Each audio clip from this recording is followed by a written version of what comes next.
That's gonna ride in my head right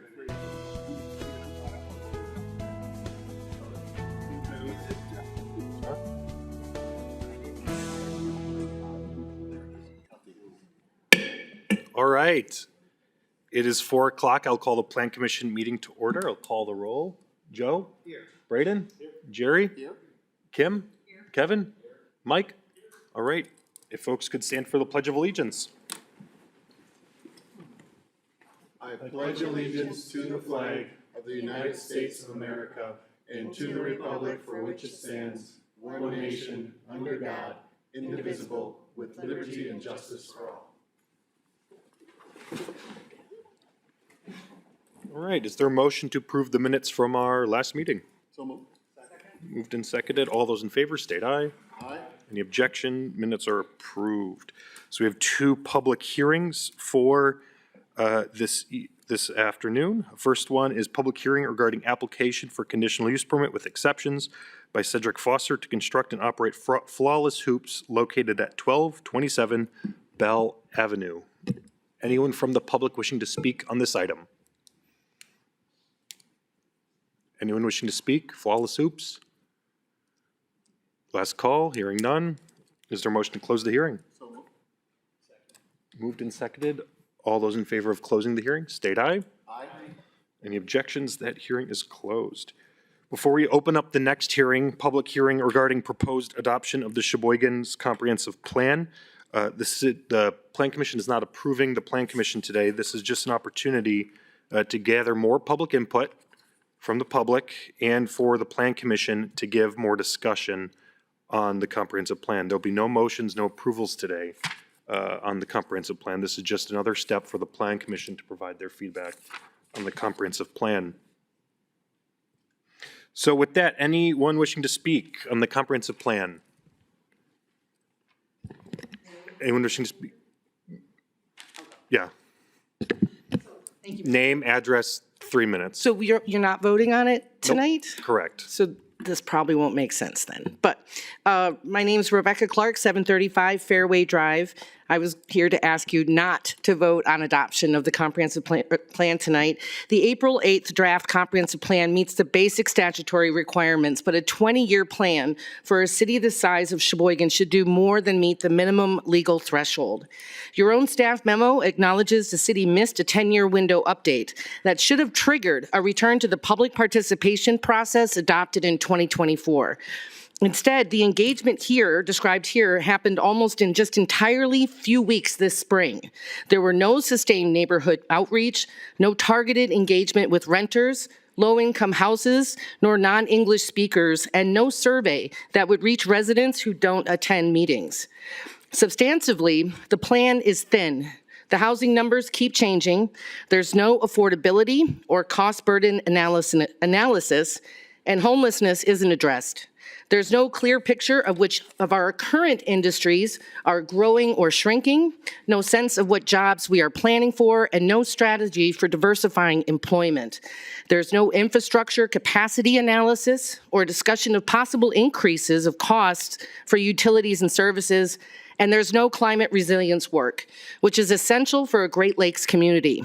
The implementation chapter is just a list. There's no timelines, no responsible parties, no costs, and no priorities.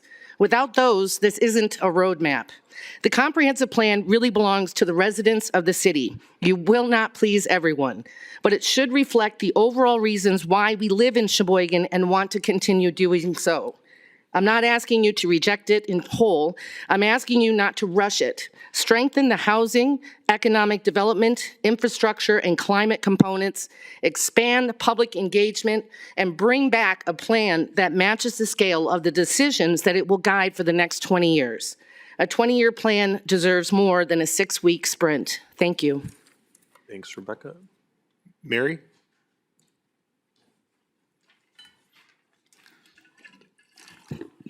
Mary Dotz, 1018 Los Angeles Avenue.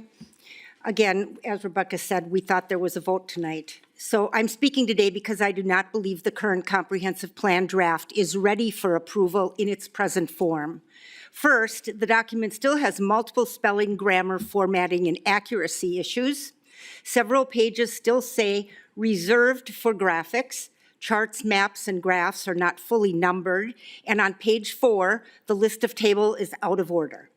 A document meant to guide Sheboygan for the next 20 years should be complete, accurate, and professionally finished before adoption.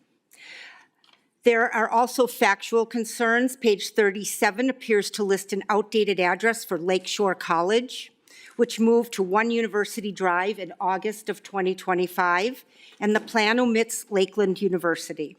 Sheboygan has 11 TIDs, but the draft appears to list only 9. On page 64, the plan states that the 2023 housing study supports 7,400 additional housing units, but I would like the specific page and language supporting that number, because I believe the housing study says 5,200 units. I'm also concerned about public review. The public hearing notice was published March 29th, but the agenda packet identifies the attachment as Sheboygan Comp Plan Draft April 8th, 2026. If the April 8th draft was the full version made available, then the public only had about 20 days to review it, not 30. The city's public participation procedures say the proposed plan should be available on the day the hearing notice is published, and written comments should be considered and responded to by the Plan Commission. I respectfully ask what version was available on March 29th and whether it is materially the same as the version being considered today. This comprehensive plan does not provide strong protections for Sheboygan's water resources, natural resources, neighborhoods, or residents from large-scale industrial uses such as data centers.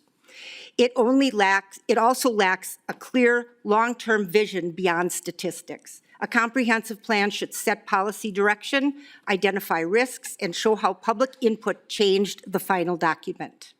The plan also misses much of what makes Sheboygan unique. Our lakefront, world-class fishing, surfing, boating, Broward's capital identity, sister cities, making spirits bright, polar bear plunge, and the Breakwater Lighthouse. Finally, page 85 says some actions may not be implemented and other undocumented actions may be pursued. That raises a basic question. If the city is not committing to the priorities in the plan, what is the purpose of adopting it? I respectfully request that approval be delayed, as you said it will be, but I also have a couple questions in here, and since I've spoken a couple times at these meetings, I've always asked questions, but I've never gotten answers from anybody. Is it my responsibility to call somebody and say, I would like you to answer these questions, or should somebody be reaching out to me, because I'll give you my email address, so that these questions can be answered? And you are over time, Mary. Okay, but I have a question. Shoot me an email. They don't have to answer me? No. Mary?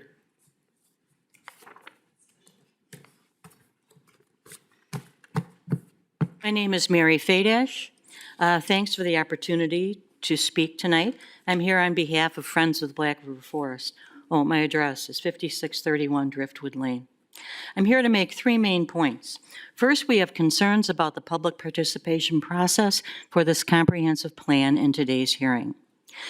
Notice regarding meetings, hearings, and open houses has been inconsistently posted and may not be legally sufficient.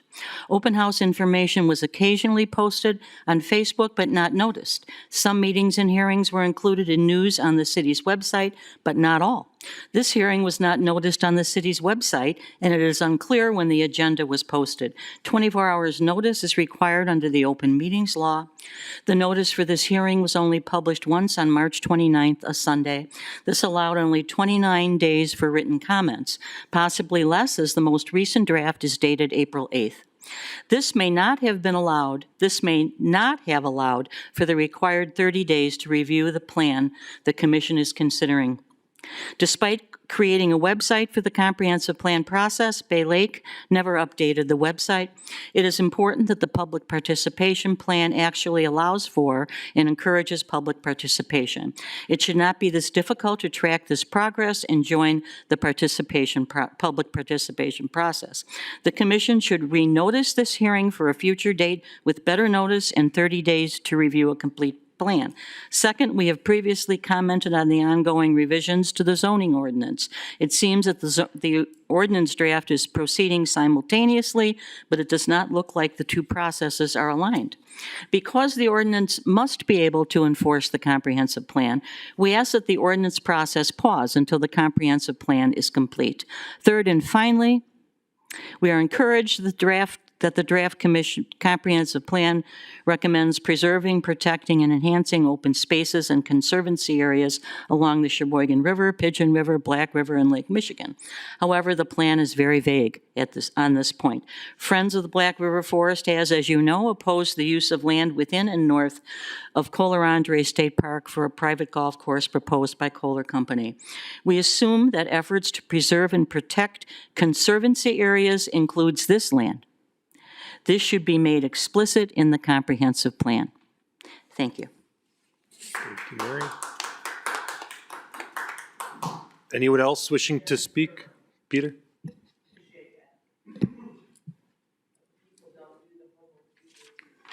Peter Jacobs at 930 Meade Avenue. I urge the Plan Commission and Common Council to delay a recommendation of the current draft of the comprehensive plan because it has not received the public participation that it deserves. Public participation in deciding a vision for the community's future is written into the Wisconsin State Statute 66.1001, the Wisconsin Comprehensive Planning Law.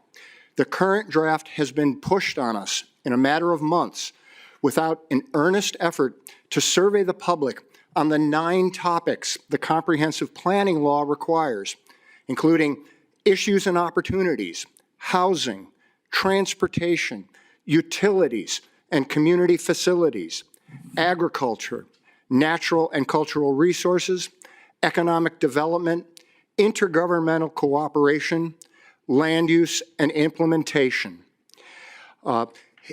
In the time that it was allowed, it was impossible for the public to cover all of this. By voting to recommend to approve this draft, you're saying you believe the public should not have a say in governing this city. We can list the flaws of this draft, including evidence that public input was not meaningfully incorporated, protections for Sheboygan's natural resources, protections from large-scale industrial uses such as data centers, a conflict in the amount of additional housing units as compared to the 2023 housing study. The draft says we need 77,400, but the study says 5,200. And not to mention the administrative sloppiness like typos and outdated information. But when we do this, through testimony and through our emails, and we feel our arguments cannot be denied, we see your faces and we see your votes and realize you aren't listening. At the March 24th Committee of the Whole meeting regarding zoning code updates, a prominent figure in this community testified that the public is losing faith.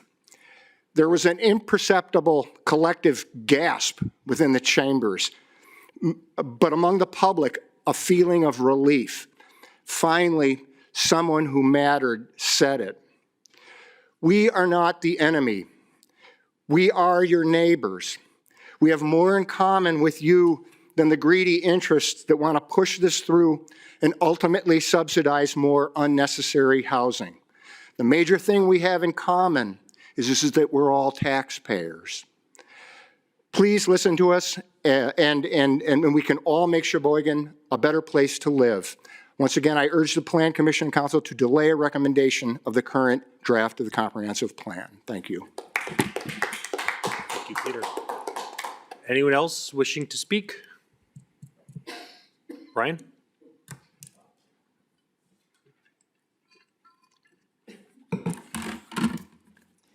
Hi, Brian Kelly, District 8 Alderperson. I just had a few comments just as I will be needing to reference this document in the future as decisions come up. There's just two changes I wanted to speak on, or two items I'd like to see. So in terms of public comment, there's a list of all the opportunities that there were for public comment. I was referring back to our 2011 plan, and while it didn't go into details on every single comment or anything, it just went over some general themes that came out and how those sort of directed the plan like at a whole. I would like to see those just sort of as a historical record as we go forward. These are the themes that generally residents wanted to see in the city. And then I would like to see the objectives and goals laid out more clearly. Ideally, the last plan had sort of an executive summary and had a lot of those laid out up front, and it was really easy to get to and see all the goals that were there. I would like to see something similar. Right now, you have to get through like 50-some pages of like just documenting, you know, the state of the city, which is good, and that's good information, but it would be nice to see that the goals, objectives, and how the city should be directed a little bit more upfront, just so it's a little easier to use as we go forward. Thanks. Thank you, Brian. Anyone else from the public wishing to speak on the comprehensive plan?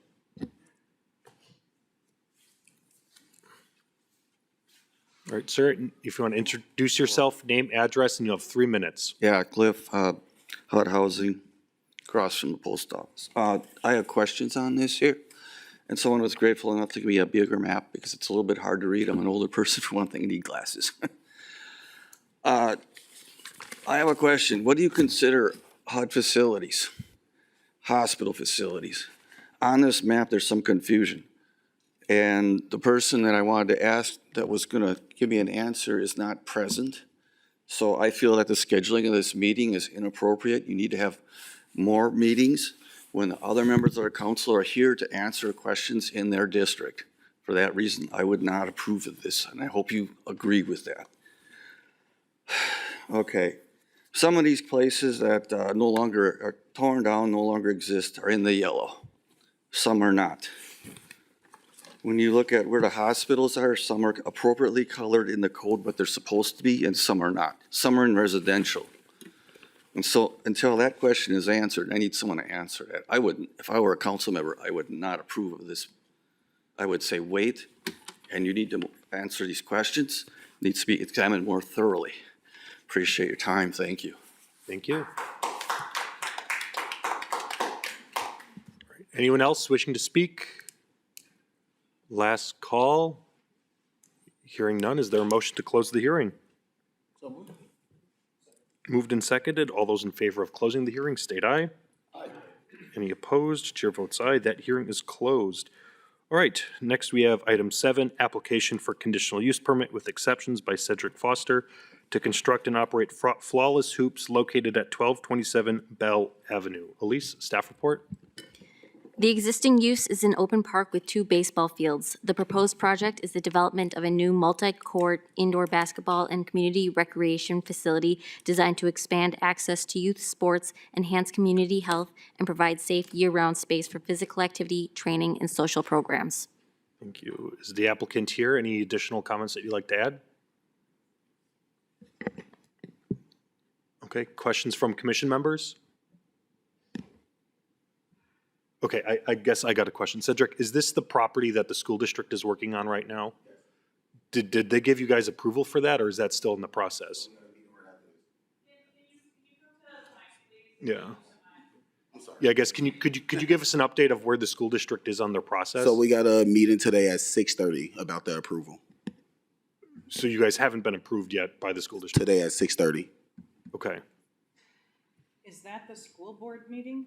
Yes, Thank you. you're welcome. So the approval supposed to have been March 10th, and they got pushed back because they couldn't make a decision at that time. But I guess my question is, they're still discerning of whether or not to give it to you, Gorman, and Habitat. Is that correct? Like, there's still 3 other options for this site? Yes. Okay, and they didn't give it to you guys yet? No, Okay, that decision's tonight. yes. Okay. So this is just the steps we just had to take before we go into the meeting. If we get approved or don't get approved, we just want to make sure we take the proper steps, so we ain't got to take steps back Okay. if we got approved. Gotcha. I guess, I don't know, for staff, since they don't have ownership of the property or an agreement of the property, is this premature, or I guess any direction on that? So the school district gave this project permission to approve for a conditional use Okay. permit. Just because, if a conditional use permit is approved, that doesn't mean that's what has to go at this location. It's just a potential option for this location. Okay. Got it. Braden? So given that, right, the school district is going to be the final decision maker on what happens with that property. But the question then for us is just, is this an appropriate use of this land, regardless of the decision that they make? So if they were to choose it, we're kind of saying, yes, it'd be fine. If they weren't to choose it, we can still say it was okay, but they get to make that decision. Just to be totally clear, we're just here as a plan commission to say, would this use fit this spot, to help inform their decision, right? Correct. Okay. Given that, I don't have any concerns about the location. It's in a residential neighborhood. It's near to schools. There's parking that was added to the site, and while I'm never a fan of like large parking lots, given the considerations of having tournaments, I think it's a reasonable amount of parking to have to make sure that you're limiting to the impact on the neighborhood. It's next to a park. I don't see any issue with the location, so I'd be happy to make a motion to approve, to at least allow this to continue to move forward and let the school district make their decision. All right, it's been moved and seconded. Other discussion from commission members? Hearing none. All those in favor of approval state aye. Aye. Any objections? Chair vote aye. That's approved. Thank you. Thanks, Cedric. Next, item 8, architectural review of exterior remodel at 2115 North 18th Street. Elise? The current exterior has painted concrete block walls, wood soffit and fascia, and a steel gutter. The applicant plans to install new 2x4 lateral backing, foam insulation, Tyvek house wrap, and vertical steel siding.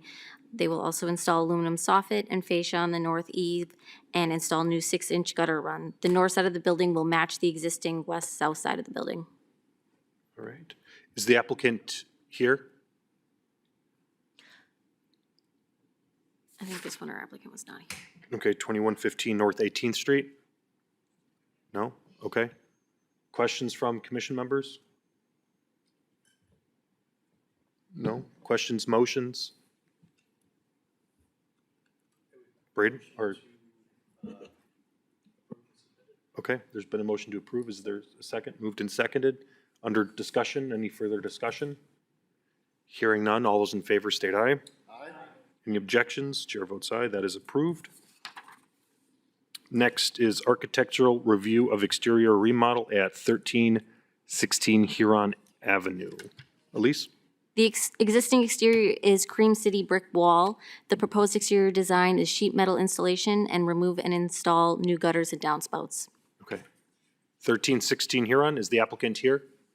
Anything else that you'd like to add, sir? Anything else you'd like to add? Okay, cool. All right, other questions from commission members? Joe? It's always a shame to see brick covered up, but in this instance, the brick's in pretty tough shape.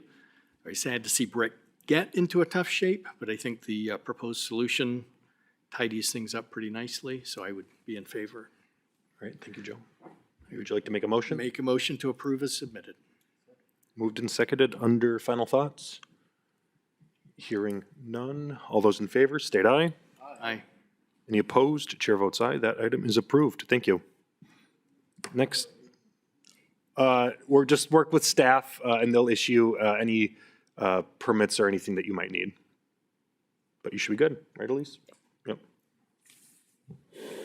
All right, next, item 10, discussion and possible action on the proposed City of Sheboygan Comprehensive Plan. Guess we'll just open it up to the General Plan Commission on feedback, questions, or updates that you'd like from staff. Well, I'll tee it up then. I'll go first. I'll ask Director Zeinart. I know we've had a few more public engagement sessions. Can you just go over some of the general themes or kind of what you're hearing, and then how that will be integrated into the next iteration of the comp plan? Yeah, absolutely. I can go over the attendance for March 19th. We had the most popular attendance there. Between both of those events, we had 111 people show up, which is fantastic. On Friday morning, April 10th, we did have 40 people show up, and then on the 11th, a Saturday morning, we did have 20 people show up. So we're definitely seeing some decline in attendance and things of that nature. The general feedback that we have received is polarizing in nature. We've had some people say wonderful things about being a pro-density community, and we've had others say absolutely no more apartments, no more housing, and we've seen both sides of things. Same thing with the topic of homelessness and the unhoused population group. We've had strong support for adding language to our comprehensive plan to talk about things that the city should do. On the flip side, we've had people say that we need to stop supporting the unhoused population group. The last larger theme is environmental. We've had some people, and I think there were a few voices today, talk about strong environmental support. We have seen on the flip side, people feel like those extra steps are not necessary. So it's been interesting to see the polarizing point of view. Staff is still soliciting feedback, as this was a great community engagement session today. So thank you for all who came out and gave that feedback. We are hoping to incorporate it specifically with the new update to make sure that the new text is colored red to identify those updates.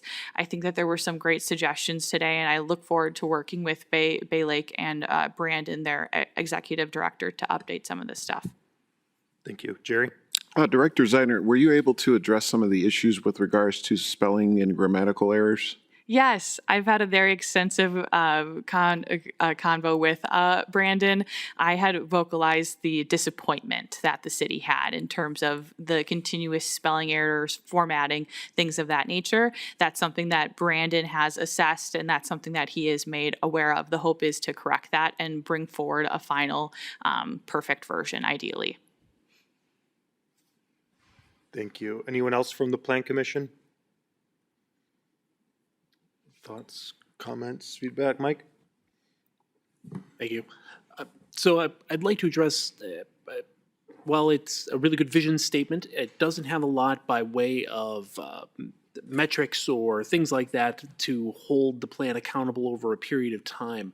I did want to address, is there anything we could speak to, just looking, complete streets is endorsed, other walkability, things like that. Do we have a plan in place, or can we add something to the comprehensive plan in order to address tracking or prioritizing different projects and related to the complete streets projects, related to walkability projects, things like that? I know the implementation feature in the very end, it does go into how it'll be assessed over time. But I'd like to know, is there a yearly review process, any kind of metrics, things like that, that we can assess how successful are we being at implementing this comprehensive plan? Yeah, absolutely. The plan is intentionally vague, acknowledging that the world could change a lot in 10 to 20 years. So that's why there aren't necessarily key metrics in there. When it comes to the annual review, that's something that staff has made an internal goal. That's something that we have shared with the city administrator, and that's something that we plan to do. Historically, with prior directors, unfortunately, that was not a priority. The plan is to make that a priority moving forward. Anything else, Mike? No follow-up on that. Okay, cool. Anything else from Plan Commission members? Jerry? Thank you. Director Zeiner, could you just enumerate for us the actual timeline moving forward then, the process that we're undertaking for between now and final approval? Yeah, absolutely. The goal is to take the comments from today, finalize the document when it comes to formatting, spelling errors, graphics, things of that nature. The next step would be to do a Class 1 notice, so notice it properly and doing the full 30-day review associated with that. Once that is properly noted or noticed, it will then be brought back here to the Plan Commission for review. Then it is up to y'all about adoption, and then if so, to Common Council to confirm that. Kim? Director Zeiner, what are your thoughts on that timeline? What kind of space are we looking at with getting these things accomplished? Yeah, unfortunately, that would really rely on Bay Lake. They will be making all of the edits and things of that nature. I don't know what their timeline is. I have let them know that this is something that the city would like to see done right. So if that means taking things slowly, then I want to make sure that it's done right, and things may take longer. I don't know an exact timeline. So it's probably going to get a big eye roll here. At one time, I thought we had paid X amount of dollars for that, and now that contract is basically over, and we are looking at them to do what probably in their mind is more work. And if I'm asking something I shouldn't, tell me. But if we have an idea, how is that part being thought about with funding now? Absolutely. That's something that I've had candid and blunt convos with Bay Lake on. Bay Lake knows that they need to give us a complete product. They know that this may go beyond their initial timeline. The city is not paying extra. Thank you. Joe? I heard several requests from the additional public input in the process. And in that timeline that was just spelled out, I didn't hear if there was another opportunity for public input sessions, and if so, how that would work into the timeline. Yeah, absolutely. We have seen a decrease of attendance, just as I had mentioned before. So if that's something that the Plan Commission and the council would like us to move forward with, we can absolutely do so. But just due to the decrease of attendance numbers, it seems that the public engagement is no longer as fruitful as it once was. Kim? I'm all flustered from my last question, so forgive me. I feel like maybe our attendance declined because we've now repeated this 4 times at Uptown Social. Is that correct? We did 3 times at Uptown Social. We had one event, I believe, at 2, and then one at 5, and then we had Friday at 8 a.m., and then a Saturday here at City Hall. That was from 10 to noon. Is it possible that this needs to be set up at a place where people who aren't showing up at Uptown Social would go? Absolutely. Previously, Bay Lake had done some work at the farmers market. There also was a bike ride with Mayor Sorensen in hopes to get some more information out there. We have actively tried to solicit information from various groups. We do have someone in our office that speaks Hmong, so we were able to, actively solicit some feedback and things of that nature to make sure that we hit all groups. To speak to that further, I recently met with the Chamber of Commerce. They had solicited some small to large business owners come on in, and I was able to pick their brain. So we have been actively trying to solicit various points of view. I'm just trying to figure out how to get that population of, is it 22 to 29-year-olds, which is our largest segment, to get them involved? Because I don't feel like they're being represented, and we can only chase to a certain point. Yeah, absolutely. We have surprisingly seen a large group of in engagement from that area. I would think that would be due to active transportation. They have had a book club that kind of speaks to some of these issues. Because of that, we have seen a large representative of that age group, more so than I was anticipating. Thank you. Braden? So reviewing our existing comprehensive plan from 2011, and then some of the other comprehensive plans that Bay Lakes has done for other communities. I've got Marinette's pulled up right now, but they've done Two Rivers in the city of Plymouth. I think one of the things that is different and I think is missing from this plan is some specifics around, or just specifics in general, on projects. So the existing Sheboygan plan went through kind of in different neighborhoods and outlined areas that we're going to focus on, and some of the capital projects that would ladder up into that are policy changes. Bay Lakes seems to have a different format, right? They do a lot of context up front, and then they do some of their actions at the end. But looking at some of the other communities, they did go through and identify. So I'm looking at Marinette right now, right? There is a gym that's anticipated to close during the planning period. They were going to conduct scenario planning to figure out what that gym building might become. So they'd put who is kind of the lead and partnering in that plan, and then the time frame. And they're not super specific, right? They're I think appropriately vague given that things change. It said mid to long term, short to long term, short term, some of those items. But now that we've done some of this community input, is there an intent to go through and identify some of those more specific actions? Or is it really just going to be updating the verbiage that we've seen so far with community input? The initial plan was to update the verbiage based on that community input, acknowledging that the projects that we have now will seem like minor projects, hopefully, in the future.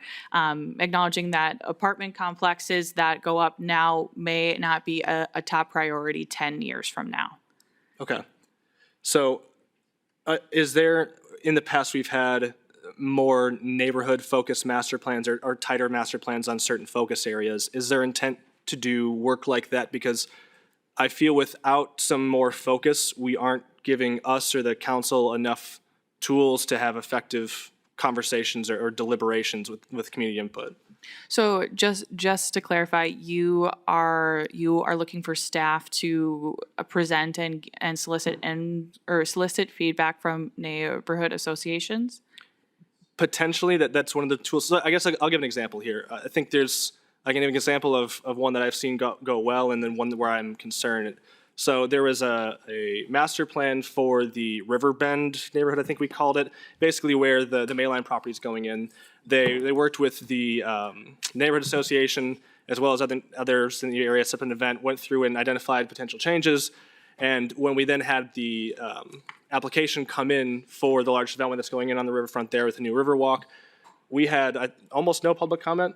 We had very little discussion because they referenced in their application how they were meeting that plan, which kind of made it easier for us to say, yep, this is aligned with our vision, go ahead and approve. So I think that's a good example. I think one that I'm concerned about now is, like Gartman Farm, for example, is an extremely large development, and we haven't, Gartman Farm, the Gartman Farm project. So on the south side, extremely large development, and we don't have an existing master plan. We haven't discussed that as a group. And I saw the Finance and Personnel Committee go through and do the development agreement for that. And I've felt this at times, and I think they felt this too. Oftentimes, projects arrive to us, and there's been a lot of work that's gone into them before they've come here. And we're given the decision to kind of approve or deny, or in this case, recommend to council. But at that point, so much work has gone into it that... Braden? Yes. Can you bring the mic a little closer? Oh, yeah. And Rebecca, can you guys bring your conversation in the hall? Thanks. Yeah, so I'll try and be brief with this then. Basically, projects arrive to us without a master plan or some sort of public discussion before it's time to approve them. And then we are kind of in a position where we have to approve it or risk the project. And I don't think that's fair to the community or to the developer to put that kind of risk. And honestly, when we make those decisions, I never feel good about it of like, oh, I got to make a decision today. I've had maybe a couple days to think about it. It would have been nice to make our expectations clear ahead of time.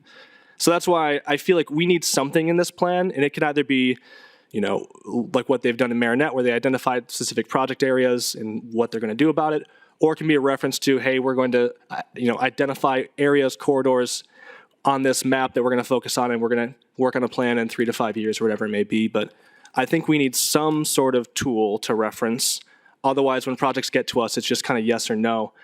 And it's not an effective way to get community input or make sure that their vision's represented. And it doesn't put developers in a good spot if they have to go back and change things later if it doesn't meet what we have for expectations.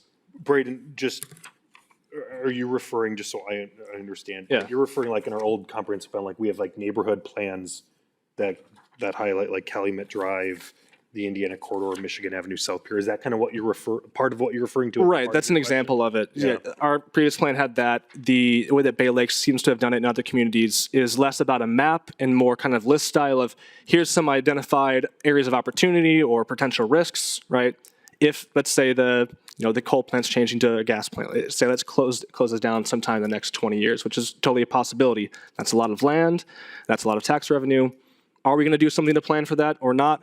Would be something that I would think we could put in here. We don't need to plan for that specifically in the comprehensive plan, but just to identify in the planning horizon, this could happen. We're going to assess this in 5 to 10 years, midterm, short term, whatever. Just identifying, I assume we have plans that we're going to do. There are areas that we're going to focus on. There are projects that we're going to go after. Just documenting it so we know that we're going to have discussions. So when they come to us for approval, we're not making a decision in 2 days. We've had some time to think on it. So I guess I'll summarize. My ask is just, is there going to be that sort of approach, or I guess it's a request, can there be that sort of approach of identifying potential projects or areas and who and when they'll be actioned so we have it documented to reference? So I'll give a political answer from the politician. That if that's what the Plan Commission wants, that's something we can do. We have the authority to really direct and make sure that our plan has those concrete directions and kind of the planning that you're talking about. So if that's something the Plan Commission would be privy to. I saw Mike chime in. Go for it. Yeah, I would definitely. Oh, yeah. I know, I just saw you pushed your button. Yes. I didn't know if you're No, not comments related. on that or Yeah, something separate else. questions. Yeah. Okay. Or if you have something separate too. Yep. Did I write for 7? Okay. Sure, yeah. So going back to my talk about the implementation plan, I'm referencing page 88 on the packet right now, page 86 in the comprehensive plan draft for natural and environmental resources.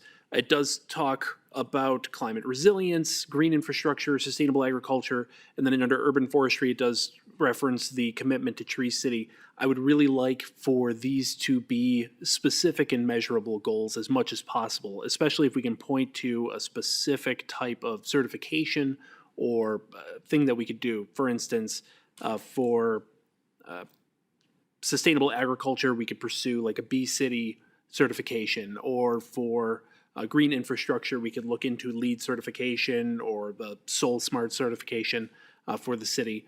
I would really like to see going forward that instead of just saying we will implement these strategies, we reference something similar to like what we're doing for urban forestry, where we maintain our commitment to a certification that is maintained by a third party that can come in and assess us based on those criteria. So it's not just us patting ourselves on the back for saying we did a good job with green infrastructure. We actually attain something in the end and say we're working towards some kind of green infrastructure certification for the city. And then we can use that going forward as well as something to maintain. Cool. Anyone else? Thoughts, comments, feedback? Braden? So I rambled for a long time. I don't want to talk anymore. I just want to help get clarity for staff and for Bay Lakes. So I made my point of view clear that I think it's important to have some sort of documentation of actions, priorities, and who owns them and when they're going to happen, whether it be in the map format or similar to what Bay Lakes has done in the past with the list. I'm just curious if any other commission members would like to chime in just to help give clarity to staff in Bay Lakes, because I'm just one voice on this committee. Jerry? Well, I think would the point be, should we make a motion to implement that right now as part of what we'd like for the staff to do? Is that the proper procedure here? Given your previous comment? There's different ways we can do this. I think we can just kind of have the consensus and instruct staff to do that. I don't think it needs to be a formal motion per se, but just kind of having that expectation set. And I think, looking through, I have the old comprehensive plan here too. I think, if I'm understanding what you're saying, Braden, like they identified some key components of it, primarily, South Pier was one. They gave a few different options. Obviously, what was put in the comprehensive plan then, we didn't necessarily do 100%, but it kind of gave us a direction of kind of of where to proceed. Yeah, Make sense? yeah, at the time when we put that together in 2011, it was a roadmap. Yeah. Just kind of, here's what we'd like to see happen. And as a participant at that time, a lot of what we got bogged down into was some of the minutiae on implementing it when it was more of a 20-year plan. That we really don't want to get into the weeds, but I do like your suggestion of having at least something enumerated High that level. shows us, which direction to go. And the staff really can't proceed unless we give them direction, clear direction. So I'd be on board with doing that. Braden? And I think to your point, right, not only did you get bogged down in that, but also a lot of the areas and then didn't get implemented. So it probably isn't appropriate for us to get into too much detail. Like there is an appropriate level of vagueness that we need to have, but just making sure that there is documentation and clarity that there will be when the time is right in the right scenario, we will address these items that we are planning for in our long-term roadmap. Cool. Other thoughts, comments, questions? Joe? Yeah, Director Zeinert had said the Plan Commission would need to direct for additional public input. And I guess I would like to, given the comments from the public tonight, see if we can do something to implement more public input opportunities, just so that the concerns that are out there are heard and people feel like their voice is being listened to. Yeah. Taylor, you rose your hand. Yeah, I just have a follow-up question to that to make sure that engagement is what you want to desire. Can I ask what type of public engagement the board would like to see? We have done a presentation style. We have done like a Q&A, come on in and ask us some questions style. We've explored doing roundtables specifically about topics. However, with attendance, we don't know what it's going to be. That's usually hard to plan for. Just to make sure that I can meet the expectation, can I ask what specifically you would like to see? That's a great question. And I'm not sure. I'm hearing voices from the community feeling like they're not being heard. And I'm just looking for a format where they can get their ideas in front of us or staff so they're listened to.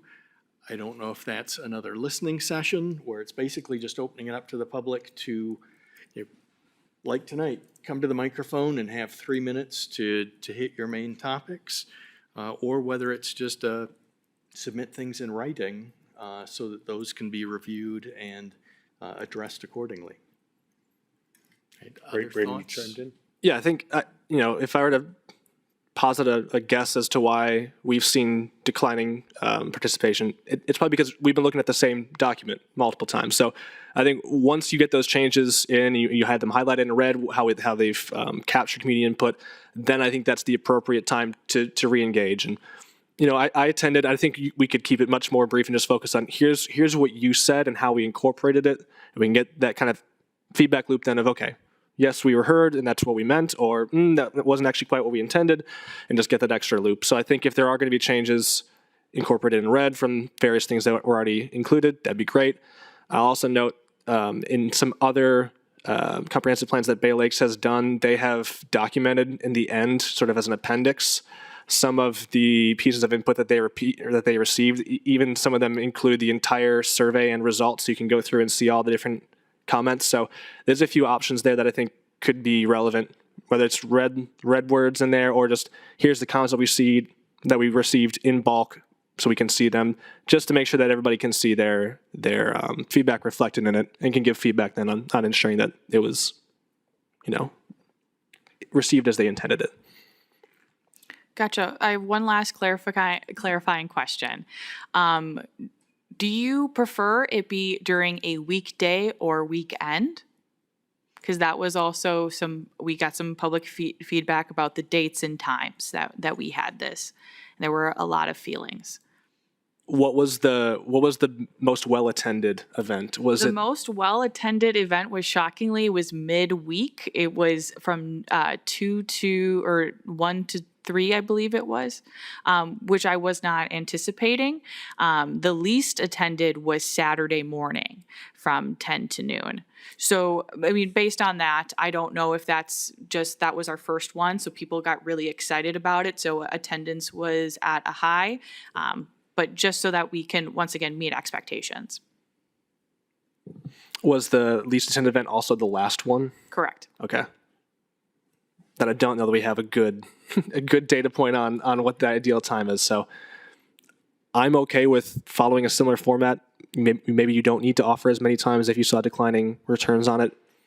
If you received any feedback, I was only at one event, but if you received any feedback that you want to implement, I'm open to that. But in the absence of other data, it seemed like people showed up to the first one because it was the first one.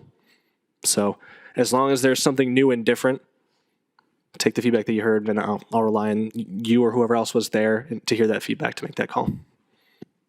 Cool. Kim? Going back to something I've been thinking about, those 21 to 29-year-olds, we haven't reached them. I'm trying to figure out how we can do that. I did talk to a group of younger people. They did not even know what Uptown Social was. So, and, you know, we might laugh at that, you know, but if they don't know it's there, they're not maybe going to pursue it further than that. We have people who probably won't come to City Hall. I keep thinking of the idea, if you're less than 30 years old, you're not that far removed from some high school. If there could be a session held at a high school, most people are familiar with how those are set up. You walk into the big area, maybe there's a setup again. You do the similar presentation as to what you did at Uptown Social. I was there at almost all of those meetings, and set something up like that. See if you can get them in. Maybe if you only have 15 minutes, do this. If you have 1 hour, do this. Gotcha.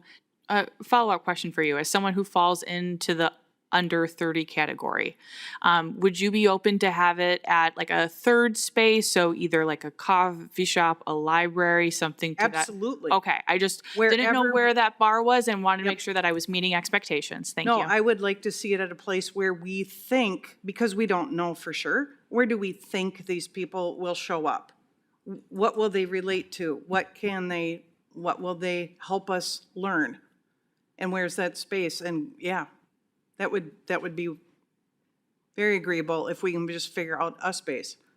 Gotcha. So just to clarify for the commission here, the feedback that I'm hearing is that it doesn't necessarily have to be a weekend, but some sort of date, making sure that it is at a third venue that is not Uptown Social and not City Hall.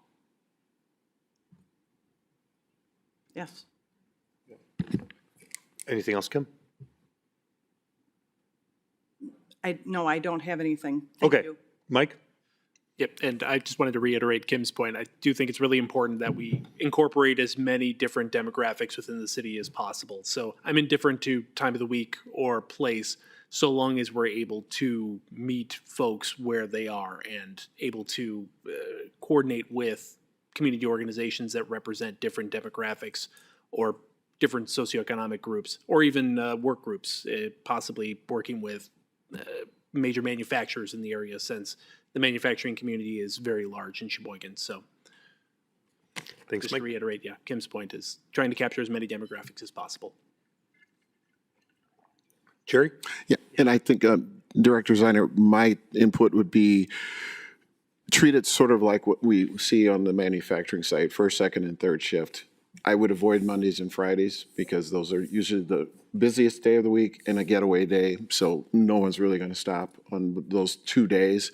Tuesday, Wednesday, and Thursday, breakfast, lunch, after dinner. At some accessible time period, some mix of those would tend to work the best, at least based on my history. Gotcha. Thank you all so much. Braden? Yep, and I think one other thing would be just making it clear what you'd be looking for from the community and what changes were made. So if it's, hey, we made these changes, we want your feedback on these changes, give a summary up front of here are the 5 key things that we heard and integrated, so that you're kind of arming people with the ability to go in. You know, some people will go through and read the whole thing, some will just read that summary, but if you just read that summary, it should be enough to say, yep, I agree with that, or maybe I want to dig deeper, or I don't agree. Just making sure that we're arming people when they show up, like, hey, here's what we're going to discuss, here's how it's going to go. I'll say when I walked into the previous event, I really didn't know what to expect. I didn't know it'd be a presentation first. I kind of started looking at my watch like, man, I got to get out of here before I get a chance to give input. So I think just making it clear what the structure will be and what format and what feedback you're looking from up front so people can kind of prepare for it would be helpful. Gotcha. Thank you so much. Thank you. All right, anyone else from the Plan Commission? All right, I guess Taylor or staff, any other questions or clarity that you need from the Plan Commission? I don't think so. I just want to thank all that came here and gave feedback. It's much, much appreciated as staff works to get you the best document possible. Okay, thanks, Taylor. Yeah, I'll just then just reiterate my closing remarks to it. I definitely would be much more supportive of fleshing out more of the business components of it, improving the climate's resiliency components of it, making the housing parts more substantive. I appreciate Mary, I think it was you, Mary, talked about listing more of the events in the community. I think that was severely lacking as well. So, yeah, I appreciate those that brought this feedback, and we'll bring it to Bay Lakes and keep on going. So, more to come. Thank you guys for your feedback, and with that, we've exhausted our agenda for the evening. Is there a motion to adjourn? Moved and seconded. All those in favor of adjournment state aye. Aye. We're adjourned at 4:55. 4:55, yeah.